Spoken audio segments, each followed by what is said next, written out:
You're saying as a woman, you start resenting men when you have to pay for them? Yes. Holy shit. Yes. Sign her up. Yes. Some of you guys are really close friends of mine. I don't want you to go throughout your life believing that because you fucked a power forward or you fucked a guy who's a billionaire or you fucked Drake, all them hoes fucking with Drake. I don't want you to believe Not that. me. I don't want you to believe because you did that all of a sudden that is now the baseline for the type of man that you're going to get from now on. Because when you believe that, you end up in a situation where the supply and demand curves never meet. Mm-hmm. They never meet, and you end up in a situation. No offense, Sav, where you are, where you keep thinking, "Oh, I've got this guy for it." No, Sav, you don't. Like you're like. Well, let me tell you what I'd rather have. I'm going to tell you what I'd rather have. You know, I've been in a lot of relationships. I know that the more successful I become, the harder it is to date. I'm not going to lie. Thank you. I This will is my not point. lie. It is.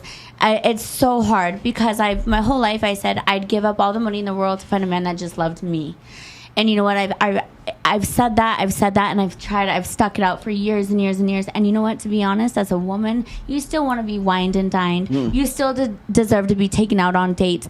You shouldn't have to go on a vacation and have to pay double. If a vacation with you and I is $7,000 and we go 50-50, you shouldn't have to pick up the tab for your partner. You shouldn't have to do these things. And when you do, and you do it out of love, subconsciously, you naturally resent them. It causes resentment.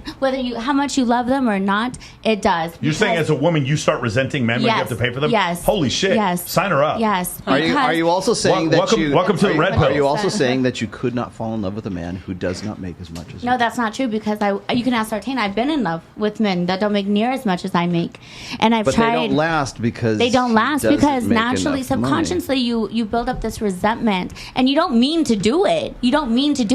But every time I went to the Bahamas for 4 days, $20,000 in 4 days because I picked up the entire tab because I'm used to going on these types of vacations. Yeah, but you make that in a week on OnlyFans. Yeah, I make that in a day. Yeah.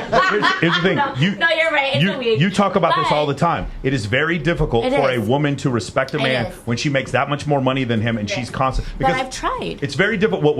What a possible hypothesis. You guys follow along if you don't agree with this.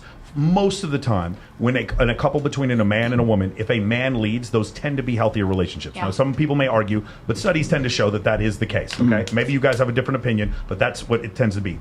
What happens is if a woman is making significantly more than a man, and then he's like, "No, it's time for me to lead." She's like, "But that's my credit card." That's the point where this divergence has. And it talks about like even if you go back to the Bible, it's like worse to be a man who doesn't provide for his family. It's better to be a non-believer. It's actually worse to be a man who doesn't provide for a family than to be a non-believer. That's what it says in the Bible. So like when you go back to that whole concept, you understand that's what makes it difficult. Now you put yourself in this tax bracket where you've priced yourself out of the range. To where you're gonna, and that was my only point. That's my only point. And you're right, and I try. I don't think I'm better than anyone by any means, and I love to love. I love to be in love, and I love love. I'm passionate and romantic. I love love. And I then become more in my masculine energy, and I don't get to flourish in my femininity, and I don't think that's fair to me because I'm such a woman. I'm such a girl. I love. But it's hard to be in your femininity when you pay all the bills, when you're planning the vacations, you're planning the trips.